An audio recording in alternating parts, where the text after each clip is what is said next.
Hi guys, welcome to శాంతకంట traffic 1830. Traffic వచ్చేసి ఈరోజు చాలా ఇంట్రెస్ట్గా ఉంటుంది. ఎక్కడ క్లిక్ చేయగలను చూడండి. ట్రాఫిక్ వచ్చేసి అన్న చెల్లెలు పెళ్లి చేసుకున్నారు. అసలు ఏం జరిగింది ఏంటి అన్నది ఈరోజు మన టాపిక్ వచ్చేసి నచ్చితే లైక్ చేయండి. అది ఒక రోజు నైట్ వాళ్ళ అమ్మ డ్యూటీ నుంచి వచ్చేసి చూస్తుంటే ఒక బెడ్రూమ్లో అలర్జీ వినిపిస్తుందంట. పిల్లలతో చాలా రోజులైనా మాట్లాడి అసలు వీళ్ళు డ్యూటీకి వెళ్ళి వచ్చేయడం, కాలేజీకి వెళ్ళి వచ్చేయడం, తర్వాత వాడితో మాట్లాడలేదు, దీంతో మాట్లాడలేదు, పిల్లలతో మనసిప్పి ఈ రోజున మాట్లాడదామని చూడపలకు డోర్లో చూస్తుంటే వాళ్ళిద్దరు ఒకటే మంచం మీద అలా చూడపలికి తల్లికి మైండ్ ఏం పని చేయకపోతే తర్వాత వాళ్ళ అమ్మ అంట వీళ్ళకి కోర్సులు అదే మంచి చెప్పడం చెడు చెప్పడం అవన్నీ చేశారట.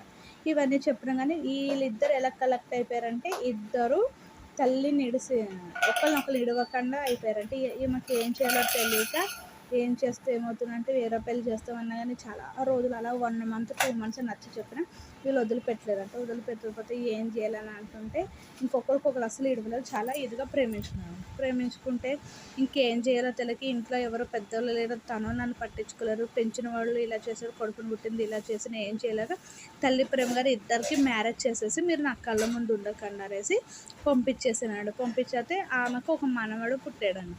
మనవడు పుడితే మనవడిని మాత్రమే తీసుకొచ్చుకునేదంటే ఇంటికి అందరూ అడిగేవారంట, నీ కూతురు కొడుకు కనిపిస్తుంది, నీ కూతురు కొడుకు కనిపిస్తుంది అంటే అలా చాలా రోజుల వరకు లేదండి.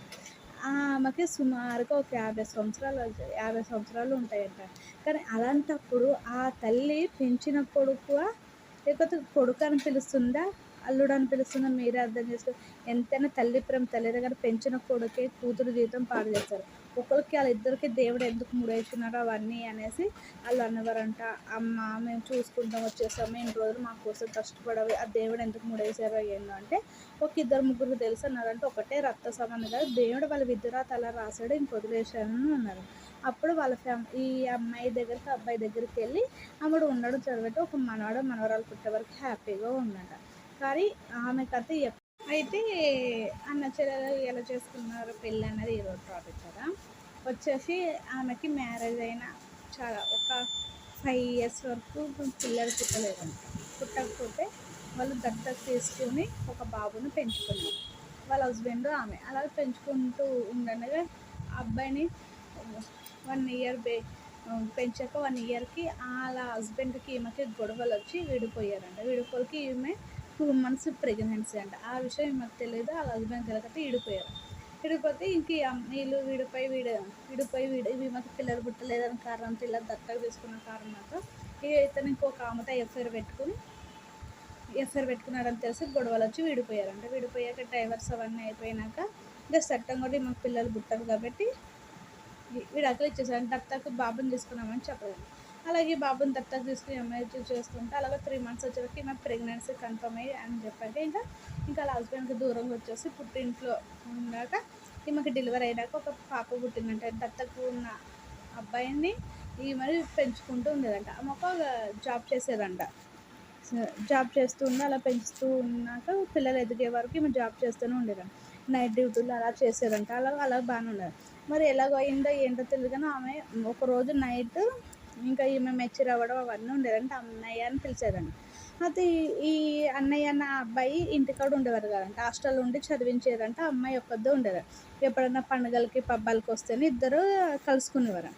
అలా కొన్ని రోజులు గడుస్తూ ఉండగా ఆ అబ్బాయికి డ్యూటీ వచ్చేసరికి ఇద్దరు ఒకటే ఇంట్లో ఉండడం వల్ల ఈ ఇద్దరు ఎలాగైంది అనగానే ఒకరినొకరు ప్రేమించుకోవడం మొదలుపెట్టారంటే ఈ అమ్మాయిని ఆ అబ్బాయి ఈ అమ్మాయిని ప్రేమించుకోవడం మొదలుపెట్టారు. అలాగే వీళ్ళిద్దరు కూడా ఒకటే రోజు శారీరకంగా కలవడం కూడా మొదలుపెట్టేవారు. ఇంక ఇలా గడుస్తుండగా వాళ్ళ అమ్మకి ఏం తెలిసేది కదా, డ్యూటీకి వెళ్ళేది వచ్చేదంటే ఒక రోజు నైట్ అనుకోవచ్చు అదేంటి అన్న చెల్లెలు ఇద్దరికి పెళ్ళి ఎలా చేస్తారు అవన్నీ మీరు అనుకోవచ్చు. కానీ అక్కడ పెంచిన కొడుకు అయినాడు, కొడుకుని పుట్టిన బిడ్డ అయింది. ఆ తల్లికి ఇంకా ఆప్షన్ లేదు. ఎందుకంటే చేదరాని ఇద్దరి జీవితం అన్నీ వాళ్ళు చేసేసుకున్నారు. ఈమె బిజీ లైఫ్లో వాళ్ళకి చెప్పే పెద్ద దిక్కు లేక, సంస్కారం నేర్పించే వాళ్ళు లేక, క్రమశిక్షణ అవన్నీ ఉన్నా వాళ్ళకి మంచి చెడు చెప్పే టైం తల్లి ఇవ్వలేకపోయింది. ఆ పిల్లలు అర్థం చేసుకోలేదు. అలాగని ఇప్పుడు పెళ్లి చేయకుండా వదిలేస్తే వాళ్ళు ఒకళ్ళు మిడిసి ఒకళ్ళు ఉండలేమంటున్నారు. ఎలాగో భర్త దూరం అయ్యారు, ఈ బిడ్డలు కూడా దూరం అవుతారు, తల్లి బతకలేరు కాబట్టి వాళ్ళకి పెళ్లి చేసి కొన్ని రోజులు దూరంగా ఉంచి మనవడు పుట్టాక వాళ్ళకి దగ్గర అయింది. నలుగురికి తెలిసిన ఇంకెవరు ఏం చేయలేదు. ఆ దేవుడు వాళ్ళకి రాసిన రాత ఆ తల్లిని ఇంకా సర్ది చెప్పుకుంది అంతే. దీంట్లో ఆవిడ తప్పు లేదు. ఆ పిల్లలు రాత అది రాసిన ఆ దేవుడికి తెలియాలి, ప్రేమించుకునే వాళ్ళకి. ఇందులో ఏంటంటే ఆ తల్లిని వాళ్ళు ఇప్పుడు బాగా చూసుకుంటున్నారా లేదన్నది పాయింట్. దేవుడు ఎవరితోటి ఎలా చిత్రం ఆడుకుంటారో మరి ఆ బిడ్డని ఈ తల్లిని ఎందుకు కలిపారో, అదే కడుపు పుట్టిన బిడ్డని ఎందుకు పెళ్లి చేసుకున్నాడో ఇంకా దేవుడికే ఎరక కదా. ఈ వీడియో నచ్చితే లైక్ చేయండి, షేర్ చేయండి, సబ్స్క్రైబ్. చాలా మంది చూస్తున్నారు, లైక్ చేస్తారు. ప్లీజ్ లైక్ చేయండి, నేను రిక్వెస్ట్గా అడుగుతున్నాను. ఈ వీడియో చాలా మందికి రీచ్ వస్తుంది, నాకు నోటిఫికేషన్ కింద ఉంటుంది. ఇంకోటి మీకు ఈ వీడియో ఎలాగంటే బాగుంటే బాగుంది, బాగాలేకపోతే బాగాలేదని చెప్పండి. ఓకేనా. మీకు ఎలాంటి వీడియోలు కావాలో కామెంట్ సెక్షన్లో కామెంట్, మీరు ఎలాంటి కామెంట్ పెట్టినా అంటే మంచి కామెంట్ పెట్టారంటే బాగుంది, లేకపోతే బాగాలేదు అన్నట్టు చెప్పారు. ఓకేనా. బాయ్.